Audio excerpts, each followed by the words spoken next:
चंडिकाय। जय श्री कृष्णा। मैं आचार्य नीरज चैनल ज्योतिष धर्म मंत्र योग और विज्ञान के दूसरे भाग में आप सभी का स्वागत करता हूं। पहले भाग में मिले प्यार का आभार प्रकट करते हुए मैं आपको आश्वस्त करता हूं, ऐसे ही बहुत सारे सत्यों पर प्रकाश डालता रहूँगा। मैं सैकड़ों लोगों ने मुझे देखा, कई सुझाव भी आए। कुछ विदेशी दर्शक इसका अंग्रेजी अनुवाद भी चाहते हैं। मैं उनके लिए अलग से अंग्रेजी वर्जन का उपलब्ध कराने की पूरा प्रयास करूंगा। ऐसे ही सुझाव हम तक भेजते रहिए, और यदि आप किसी विशेष विषय पर चर्चा चाहते हैं तो आप हमें भेज सकते हैं। हम आगे आने वाले भागों में उस पर चर्चा करेंगे। आज भाग 2 में हम चैनल के दूसरे शीर्षक धर्म पर चर्चा करेंगे। धर्म, भाइयों बहनों, धर्म से आप क्या समझते हैं? हिंदू, मुस्लिम, सिख, ईसाई, क्या ये धर्म है? नहीं, हमारी ये परिकल्पना बिल्कुल गलत है कि हिंदू मुस्लिम धर्म है। ये एक संप्रदाय है, ये एक विचारधारा है जो इनके विचारकों द्वारा रखा गया। फिर धर्म है क्या? आज इस विषय पर चर्चा करने के लिए हमने तमाम वैदिक शास्त्रों से, ग्रंथों से आपके लिए सत्य जानकारियाँ इकट्ठा करने की कोशिश करी और उसको सामने प्रस्तुत करने जा रहा हूँ। कृपया इन सब चीज़ों को ध्यान से सुनिए और नोट भी कर लीजिए। ये यथासंभव आपके ज्ञानवर्धन में बहुत सहायक होंगे। धर्म क्या है? धर्म हम सुनते हैं पुत्र धर्म, मातृ धर्म, पितृ धर्म, भार्या धर्म, राजधर्म। धर्म, इन सब शब्दों के साथ लगने का तात्पर्य यह है कि धर्म उनसे संबंधित कर्तव्य है। यानी हमारा पिता के प्रति क्या कर्तव्य है, हमारा माता के प्रति क्या कर्तव्य है, हमारा अपनी पत्नी के प्रति क्या कर्तव्य है, हमारा अपने पुत्रों के प्रति क्या कर्तव्य है। ये सारे कर्तव्य ही हमारे धर्म कहलाते हैं। अब इसको हम सूक्ष्मता में पढ़ेंगे, सूक्ष्मता में समझने की कोशिश करेंगे। इसका विभाजन कैसे हुआ, ये क्या है, पूरी चीज़ों को मैं समझाने की कोशिश करूँगा आपको। धर्म हमने समझा, कर्तव्यों का निर्वहन ही धर्म है। कर्तव्यों का निर्वहन ही धर्म है। अब कर्तव्य क्या है? कर्तव्य, प्रश्न उठता है कि कर्तव्य क्या है? कर्तव्य कर्मों के लिए निर्धारित नियम एवं शर्तें हैं। जो कर्म के लिए नियम कानून बनाए गए वही कर्तव्य कहलाते हैं। फिर प्रश्न उठता है, कर्म क्या है? कर्म क्या है? कर्म का सिद्धांत है, उसके 2 सिद्धांत हैं। उन दोनों सिद्धांतों पर मैं चर्चा करूंगा। उससे पहले मैं आपको कर्म की परिभाषा बताना चाहता हूँ। कर्म है क्या?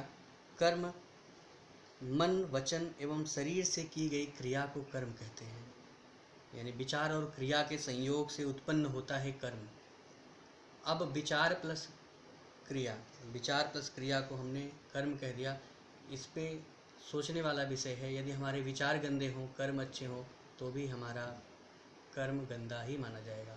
यदि हमारे विचार शुद्ध हो किंतु कर्म गंदा हो, तब भी उसका योग हमारे कर्म को खराब करता है। इसका विपरीत भी, विचार हमारे गंदे हों, कर्म अच्छा हो, तब भी सेम रिजल्ट आने वाला है। अब कर्म सिद्धांत के हिसाब से मैं कर्म को वर्गीकरण कर आपको समझा देता हूँ। कर्म सिद्धांत को हम 2 दृष्टियों से देखते हैं, एक कर्म की दृष्टि से, दूसरा फल की दृष्टि से। कर्म की दृष्टि से कर्म 2 प्रकार के होते हैं, एक अकर्म होता है और दूसरा होता है विकर्म। अकर्म क्या होता है? दूसरों के लिए किया गया कर्म, अर्थात परमार्थ के लिए किया गया कर्म अकर्म कहलाता है, किंतु अपने लिए, स्वार्थ के लिए किया गया कर्म विकर्म कहलाता है। अकर्म 3 तरीके के बताए गए हैं। नित्य कर्म, जो हम नित्य प्रति दूसरों के लिए करते हैं।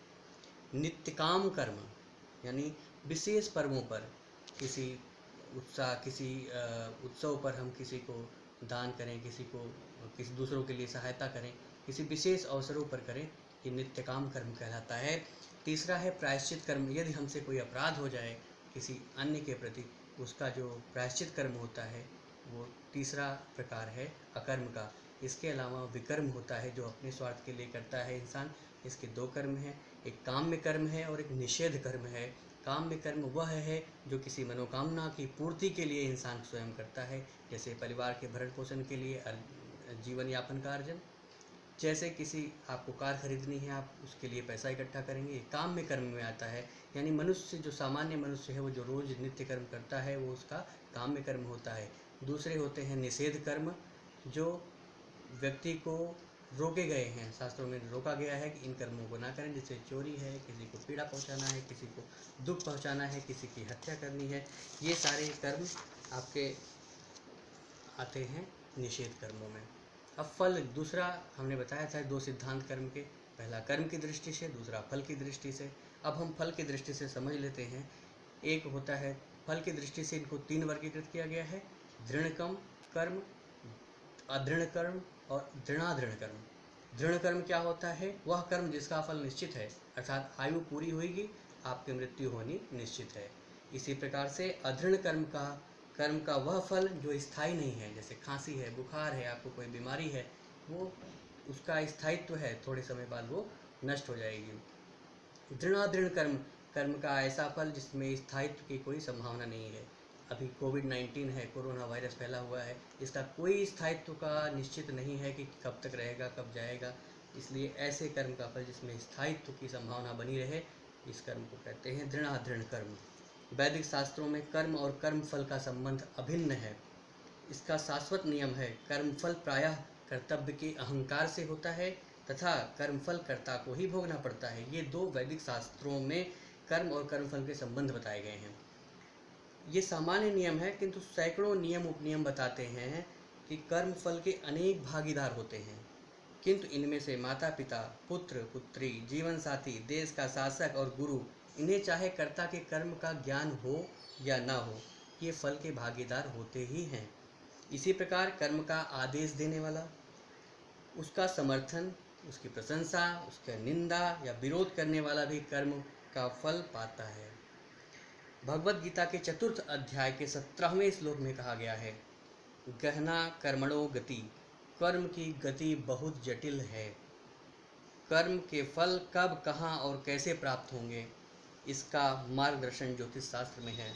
परंतु पूर्ण भविष्य जानना, प्रकृति के इतने बड़े खेल का रहस्य का पूरा ज्ञान हो जाना ना तो संभव है और ना ही उचित भी है। जीवन के कुछ क्षणों में ज्योतिष का मार्गदर्शन सहायक होता है। कर्म की बृहद व्याख्या भगवान श्री कृष्ण ने गीता में की है। आगे के भागों में हम इसकी चर्चा करेंगे। हमारे अगले रविवार के भाग 3 में हम बहुत ही सुंदर, दिव्य एवं वैज्ञानिक विषय शीर्षक मंत्र पर चर्चा करेंगे। तब तक के लिए स्वस्थ रहें, सुखी रहें, अपना ख्याल रखें। जय श्री कृष्ण।